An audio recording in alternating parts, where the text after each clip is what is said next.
Welcome to today's Explainer. We are diving into a totally fascinating snapshot of history today, April 29th, 2026. What makes this specific date so incredibly compelling is that, well, it's basically a masterclass in institutional stress. We aren't just looking at isolated incidents here. We're seeing high-stakes global and domestic standoffs happening simultaneously, literally crashing right into each other. We've got military stalemates, historic diplomatic interventions, totally unprecedented legal battles, and absolute legislative paralysis, all unfolding at the exact same time. The sheer volume of pressure on our political and international systems right now is just staggering. By breaking down these interconnected events, we're going to understand exactly how these pressure cookers operate and, crucially, why they matter so much to the global order. Okay, let's dive into this. Here's our roadmap for today. We'll kick things off with Section 1, the Hormuz naval standoff, before moving into Section 2, King Charles's address to Congress. From there, we hit Section 3, the Comey indictment debate, and finally, we'll wrap the whole thing up with Section 4, looming Capitol Hill deadlines. So jumping straight into Section 1, the Hormuz naval standoff, which is a massive global pressure point. We're starting with this macro global crisis because the military and economic stakes right now are absolutely sky high. The entire world is watching this narrow stretch of water, and you can literally feel the tension. Now, what's really interesting here is the stark contrast between the political messaging we're hearing and the actual intelligence on the ground. Late yesterday, President Trump took to social media, confidently claiming that Iran's leadership is basically in a state of collapse, and actively reaching out to Washington, pleading for a deal to end the U.S. naval blockade. But if we look through diplomatic channels like Qatar, where indirect talks are actually happening, the situation is being described very differently. Qatar is issuing these stark warnings of a highly tense, frozen conflict. It's a classic mutual coercion strategy, you know? Both sides are digging their heels in, which creates this remarkable gap between the public confidence we're seeing and the behind-the-scenes diplomatic gridlock. And that brings us to a really crucial number, 60. This naval standoff has officially hit the 60-day mark. For 2 full months, this conflict has just been escalating without any clear off-ramp in sight. That duration is incredibly important to keep in mind, because we really have to ask ourselves, what actually happens to the global economy when a primary international shipping lane is completely strangled for 2 solid months?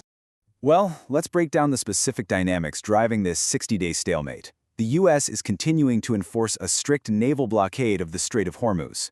In response to that, Tehran is publicly demanding that Washington has to lift this blockade first before any real diplomatic progress can even be considered. But Iran isn't just issuing demands, right? They're actively maintaining their own chokehold on the waterway as their primary piece of leverage, hoping to force a total lifting of U.S. sanctions. And why does this matter to you and me? Because global oil markets are completely on edge right now. With a massive portion of the world's daily oil supply needing to pass through this exact strait, a prolonged military stalemate doesn't just mean political tension. It guarantees massive, immediate economic shocks at gas pumps all over the world. With those global tensions basically boiling over, let's pivot geographically from the Middle East straight over to Washington, D.C. for Section 2, King Charles addresses Congress. This is a moment of pure diplomatic theater, really, and a highly rare, historic royal visit to a joint session of the United States Congress. During his address, the king laid out 3 really clear foreign policy pillars. He strongly urged a renewed sense of unity within NATO. He called for sustained support for Ukraine, and he heavily emphasized the deep, long-standing bond between the United States and the United Kingdom. But what's truly noteworthy here is the reception he got. In a historically fractured political environment where foreign policy is, frankly, fiercely debated, an allied monarch somehow managed to generate bipartisan cheers and multiple standing ovations from the chamber. It was a pretty rare moment of unified agreement on Capitol Hill. However, there was one specific phrase in his speech that absolutely caught everyone's attention. The king explicitly highlighted the importance of democratic institutions and checks and balances. Now, a lot of political analysts immediately flagged this as a deliberate, albeit subtle, nod to the incredibly heated and divided U.S. political climate right now. It really served as this gentle, high-profile reminder of institutional stability delivered right in the heart of the American government at a time when those very institutions are under immense stress. And you know, that specific mention of checks and balances provides the perfect narrative bridge right into Section 3, the Comey indictment debate. This is a profound legal standoff that is sending absolute shockwaves through both the political and the legal worlds. Let's establish the core facts of what just transpired here. The Department of Justice, which is currently led by Jeanine Pirro, has formally indicted former FBI Director James Comey. According to the DOJ, these charges stem directly from a social media post made by Comey. Officials are alleging that the language in this post crossed a line and constituted a direct, actionable threat against the president. Indicting a former director of the FBI? That is a move of massive historical weight, and it instantly triggered a fierce national conversation. So the crucial point here is how this action has totally ignited an aggressive debate on Capitol Hill, splitting lawmakers into two deeply entrenched camps. On one hand, supporters of the administration argue this indictment is an absolutely necessary step for presidential security. They maintain that threats against the executive simply cannot be tolerated, no matter who makes them.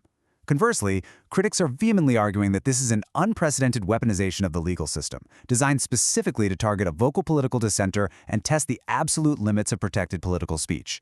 As an explainer of the facts, it is just fascinating to observe how a single, monumental legal action is being viewed through two entirely incompatible lenses. It virtually guarantees this is going to dominate upcoming congressional hearings. Speaking of Congress, let's shift our focus entirely to the legislative branch for Section 4, looming Capitol Hill deadlines. Because while global crises and historic indictments are dominating the front pages, the actual legislative machinery of the government is experiencing some severe, crippling gridlock. And this brilliantly illustrates the immediate real-world consequences of that gridlock. The clock is ticking relentlessly. Today, April 29th, House Speaker Mike Johnson was forced to cancel floor votes for the evening due to internal GOP divisions that have completely stalled legislative action. The House is effectively frozen right now. But the deadlines? They don't care about gridlock.